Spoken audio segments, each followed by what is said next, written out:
Welcome to History Explained, where we illuminate the past to better understand our present. I'm your guide to your daily journey through the past to empower the future. Today is Tuesday, July 8, 2025. As we do every Tuesday, we're exploring the life and legacy of an influential individual whose impact continues to resonate through time. Today, we turn our attention to Cleopatra VII, the last pharaoh of ancient Egypt whose intelligence, political acumen, and charismatic leadership made her one of history's most powerful women. Ruling from 51 to 30 BCE, Cleopatra navigated the treacherous waters of Roman politics while attempting to preserve Egyptian independence during the twilight of the Ptolemaic dynasty. What makes Cleopatra particularly fascinating is how she has been both mythologized and misunderstood throughout history.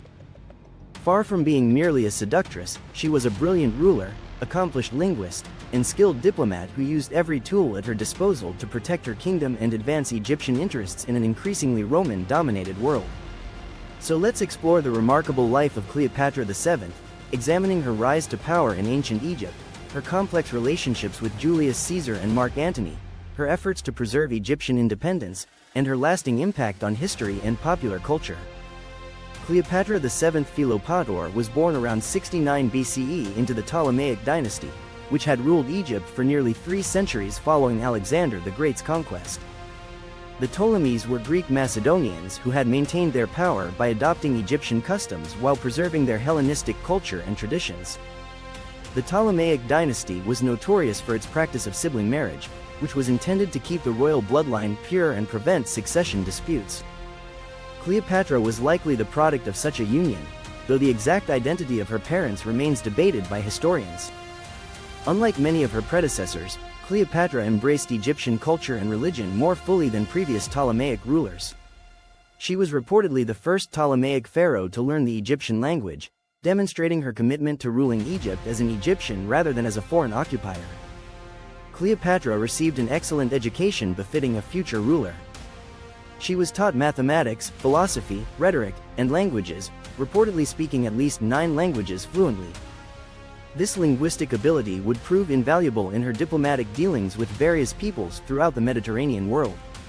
When Cleopatra's father, Ptolemy XII, died in 51 BCE, she inherited the throne jointly with her younger brother Ptolemy XIII, following Ptolemaic tradition.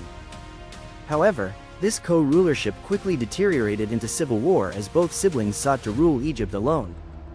Ptolemy XIII's advisors, led by the eunuch Pothinus, moved against Cleopatra, forcing her to flee Egypt in 48 BCE. This exile marked the beginning of Cleopatra's most challenging period, as she struggled to regain her throne while Egypt faced increasing pressure from the expanding Roman Republic. The opportunity for Cleopatra's return came with the arrival of Julius Caesar in Alexandria in 48 BCE.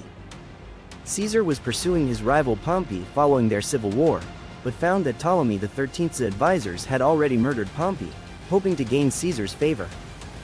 Cleopatra famously smuggled herself into Caesar's presence wrapped in a carpet, demonstrating both her courage and her flair for dramatic gestures. This meeting began one of history's most famous relationships, combining personal attraction with political necessity. Caesar, recognizing Cleopatra's intelligence and the value of Egyptian wealth, supported her claim to the throne. The resulting Alexandrian War saw Caesar's forces defeat Ptolemy XIII, who drowned in the Nile during the conflict. Cleopatra was restored to power, now ruling jointly with her even younger brother, Ptolemy XIV. Cleopatra's relationship with Caesar produced a son, Caesarion, though Caesar never officially acknowledged paternity. This child represented Cleopatra's hope for creating a dynasty that would unite Egyptian and Roman power, ensuring Egypt's continued independence and prosperity. Following Caesar's assassination in 44 BCE, Cleopatra found herself in a precarious position. The Roman Republic was again torn by civil war, and Egypt's future depended on backing the eventual winner. After initially maintaining neutrality, Cleopatra aligned herself with Mark Antony, one of the 3 rulers of Rome following Caesar's death.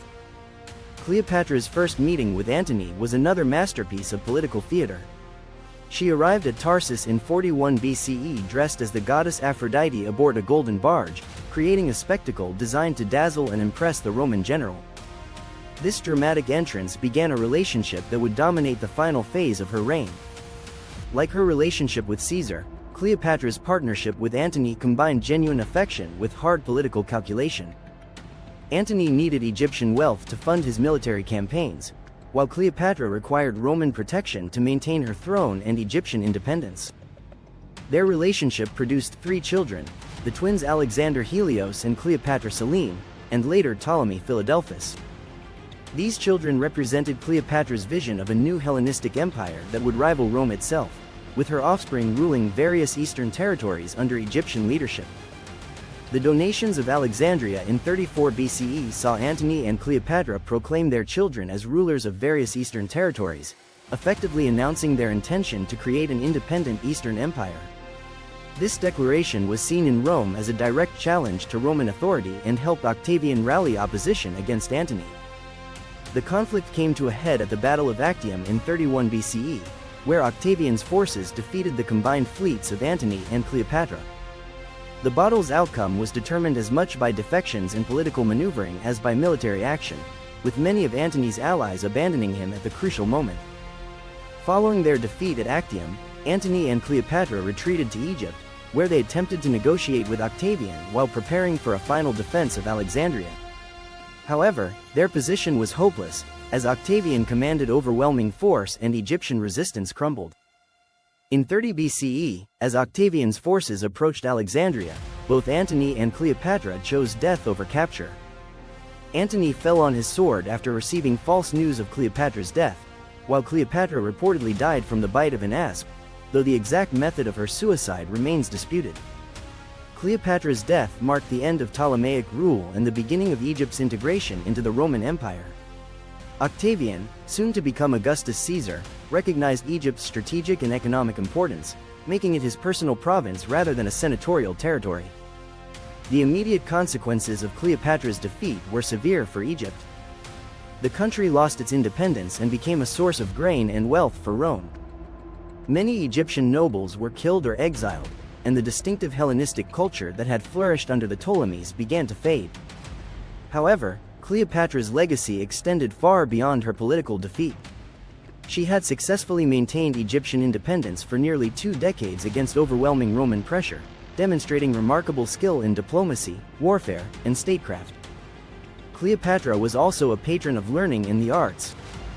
Under her rule, Alexandria remained one of the ancient world's great centers of scholarship, with the famous library and museum continuing to attract scholars from throughout the Mediterranean world. Her economic policies demonstrated sophisticated understanding of finance and trade. Cleopatra maintained Egypt's prosperity through careful management of agriculture, taxation, and commerce, while also funding extensive building projects that employed thousands of workers. Despite her ultimate political failure, Cleopatra's reign represented the last flowering of Hellenistic civilization. Her court combined Greek intellectual traditions with Egyptian religious practices and Roman political realities, creating a unique cultural synthesis that influenced subsequent developments throughout the Eastern Mediterranean. The historical Cleopatra has often been obscured by later mythologizing, particularly by Roman writers who portrayed her as a dangerous seductress who corrupted noble Roman men. These accounts reflect Roman propaganda needs rather than historical reality. In fact, contemporary evidence suggests that Cleopatra's relationships with Caesar and Antony were based on mutual respect and shared political interests as much as personal attraction. Both Roman leaders benefited enormously from their Egyptian alliances, gaining access to wealth and resources that funded their own ambitions. Modern scholarship has increasingly recognized Cleopatra as a skilled ruler who faced impossible circumstances with intelligence and courage. Her ability to maintain Egyptian independence for 2 decades against Roman pressure demonstrates remarkable political and diplomatic skill. Cleopatra's legacy has inspired countless works of art, literature, and drama over the centuries. From Shakespeare's Antony and Cleopatra to modern films and novels, her story continues to captivate audiences drawn to themes of power, love, and tragic downfall. Her image has been used to represent everything from exotic beauty to female empowerment, though these interpretations often say more about the societies that created them than about the historical Cleopatra herself. Perhaps most importantly, Cleopatra's life demonstrates the challenges faced by rulers of smaller powers caught between competing great powers. Her strategies of alliance building, cultural adaptation, and diplomatic flexibility remain relevant for understanding international relations today.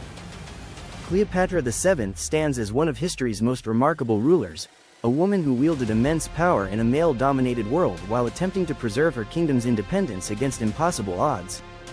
Her intelligence, courage, and political skill made her the last great pharaoh of ancient Egypt.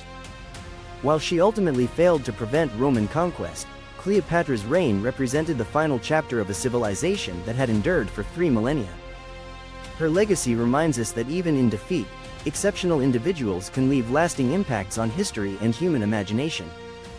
Thank you for joining us for this exploration of Cleopatra's extraordinary life and enduring influence. Tomorrow, we'll be back with our World Events episode examining the partition of India and Pakistan and its tragic consequences for millions of people in the Indian subcontinent. If you enjoyed this journey through history, please like this video, subscribe to our channel, and hit the notification bell.